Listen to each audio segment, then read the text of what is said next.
पिता पुत्र पवित्र आत्मा के नाम पर आमेन। आज के वचन संत मरकुस का सुसमाचार अध्याय 9 पद संख्या 38 से लेकर 43, 45 और 47 से लेकर 48 से लिए हुए हैं। और आज के वचन में हम लोग सुनते हैं कि प्रभु यीशु के पास उनका शिष्य यूहन्ना आकर उन्हें कहते हैं कि कोई उनके नाम से, प्रभु यीशु के नाम से दुष्ट आत्मा निकल रहा था। तब प्रभु यीशु ने उनसे कहा कि जो उनके विरुद्ध नहीं है वो उनके पक्ष में है। आज प्रभु यीशु इन वचनों के द्वारा हमें बताते हैं कि हर कोई जो प्रभु यीशु पर विश्वास करता है वो उनके काम कर सकता है, वो दुष्ट आत्मा को निकाल सकता है, वो लोगों को चंगाई दे सकता है। आज हमें प्रभु यीशु बताते हैं कि संत यूहन्ना का सुसमाचार अध्याय 14 पद संख्या 12 में उन्होंने कहा था कि जो मुझ में विश्वास करता है वो मेरे जैसे काम कर सकता है और मुझसे बड़े काम कर सकता है, फिर चाहे वो किसी भी समुदाय का क्यों ना हो, चाहे वो किसी जाति धर्म का क्यों ना हो।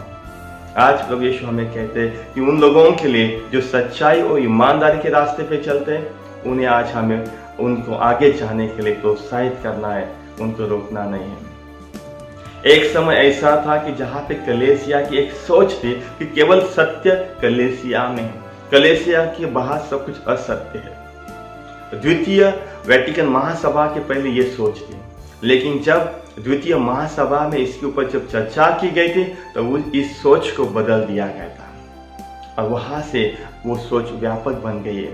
आज जहां भी हम पवित्र आत्मा के फल देखते हैं, जहां प्रेम है, सत्य है, आनंद है, दया है, क्षमा है, मिलनसार है, संयम है, जहाँ ये सब चीजें हमें दिखाई देते, पवित्र आत्मा के फल दिखाई देते, वहां पे प्रभु यीशु का अस्तित्व है। और इसीलिए प्रभु यीशु का वचन आज हमें कहता है कि उन लोगों के लिए आज हमें बाधा नहीं बनना है, उनको नहीं रोकना है, उनको आगे जाने के लिए हमें आज उन्हें सहायता करना है। और साथ ही साथ उन लोगों के लिए प्रार्थना करना है जो हमें सताते, जो हमें सच्चाई और ईमानदारी के रास्ते पे चलने नहीं देते। प्रभु यीशु का वचन कहता है संत मत्ती का सुसमाचार अध्याय 5 पद संख्या 44 में हम लोग सुनते हैं, जो आपको सताते उनके लिए प्रार्थना करो। आज उनके लिए प्रार्थना करना है ताकि वो सत्य को समझ सके और सच्चाई व ईमानदारी को बढ़ावा दे सके। आज के सुसमाचार का दूसरा भाग है जहाँ प्रभु यीशु हमें कहते हैं कि किस तरह से हमें पाप से दूर रहना है। वो कहते हैं कि अगर आपके शरीर का एक अंग अगर आपको पाप में डाल रहा है, पाप का कारण बनता है, तो उसको निकाल को फेंक दीजिए। अगर आपका एक आंख जो है पाप का कारण बनता है, एक हाथ और पैर जो पाप का कारण बनता है, उसको निकाल को फेंकने के लिए प्रभु यीशु कहते हैं। कहने का मतलब ये नहीं कि हमें अपने शरीर को अंग को निकाल को फेंकना है, कहने का मतलब ये है कि आज जो चीजें जो हमें प्रभु यीशु का अनुभव नहीं करने देते, प्रभु यीशु के पास नहीं आने देते, उन सब चीजों को आज हमें निकालना है।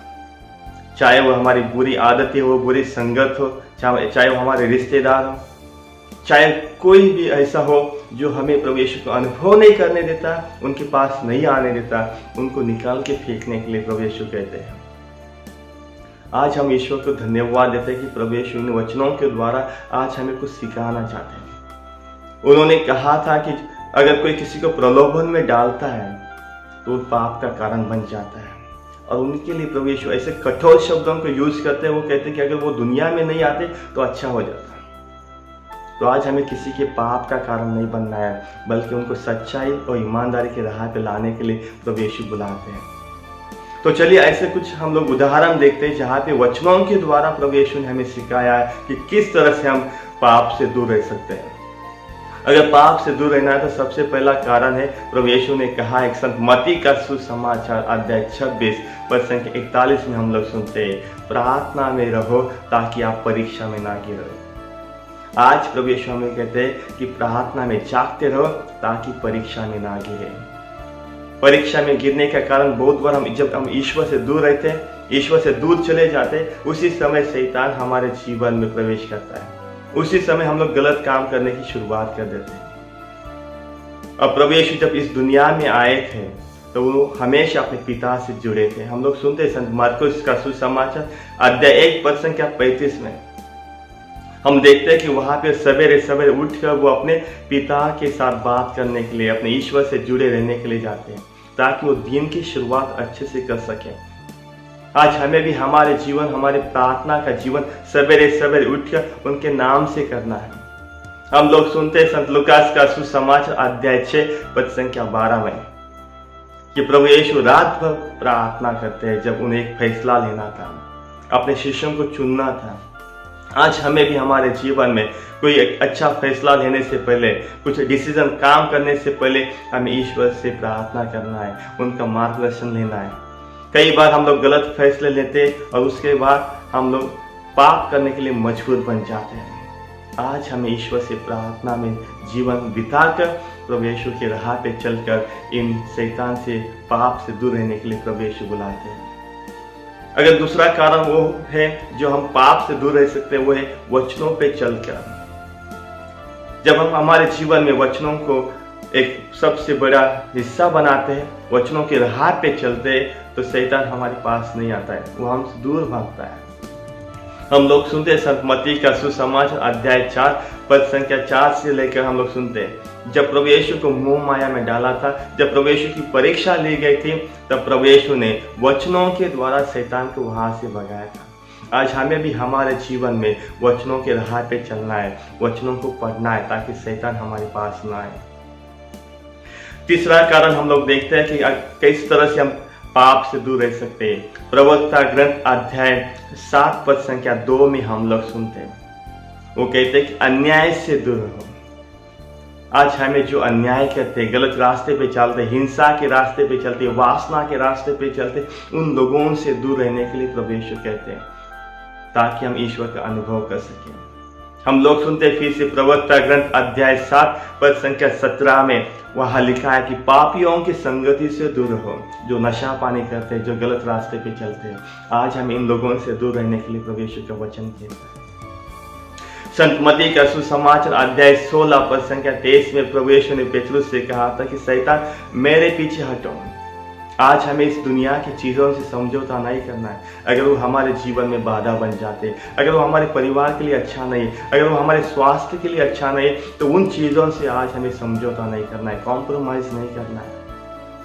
अगर ईश्वर का अनुभव करना है, तो कभी कभी आज हमें अपने जीवन में ऐसे कठोर फैसला लेना पड़ता है कि शायद हमारे दोस्तों के साथ, हमारे रिश्तेदारों के साथ भी आज हमें कभी कभी गलत साबित किया जा सकता है। तो आज प्रभु यीशु उन वचनों के द्वारा हमें बताते हैं कि हमें किस तरह से पाप से दूर रहना है। सबसे पहले प्रार्थना में रहना है, वचनों पे चलना है, अन्याय से दूर रहना है, पापियों से दूर रहना है। और आज के जो वचन में हम लोग सुना है कि प्रलोभन में किसी को नहीं डालना है। इसी को हम लोग सुनते हैं संत लूकास का सुसमाचार अध्याय 17 पद संख्या 1-2 में, प्रलोभन में मत डालो किसी को। प्रभु यीशु आज हमें किसी को प्रलोभन में, पाप में डालने का कारण नहीं बनना चाहिए कहते हैं। अगर हम किसी को नशा पानी में बुलाते, अगर हम किसी को झूठ बोलने के लिए, किसी को चोरी करने का कारण खुद बन जाते, तो हम उसके पाप का कारण बनते हैं। और इसीलिए आज हम इन वचनों के द्वारा पाप से दूर रहने के लिए प्रभु यीशु सिखाते हैं। तो चलिए आज के वचनों के लिए हम ईश्वर को धन्यवाद देते हैं, उनकी स्तुति और महिमा करते हैं। और आज हम ईश्वर से माफ़ी मांगते हैं हमारे पापों के लिए, और पाप से दूर रहने के लिए कोशिश करते हैं। जैसे कि प्रवक्ता ग्रंथ अध्याय 21 पद संख्या 1-2 में हम लोग सुनते हैं कि पाप से दूर रहो और आपके पापों के लिए क्षमा मांगो। तो आज हम ईश्वर को धन्यवाद देते हैं और उनके दिए हुए रास्ते पे चलते, जहाँ प्रेम है, दया है, शांति है और सत्य का मार्ग है।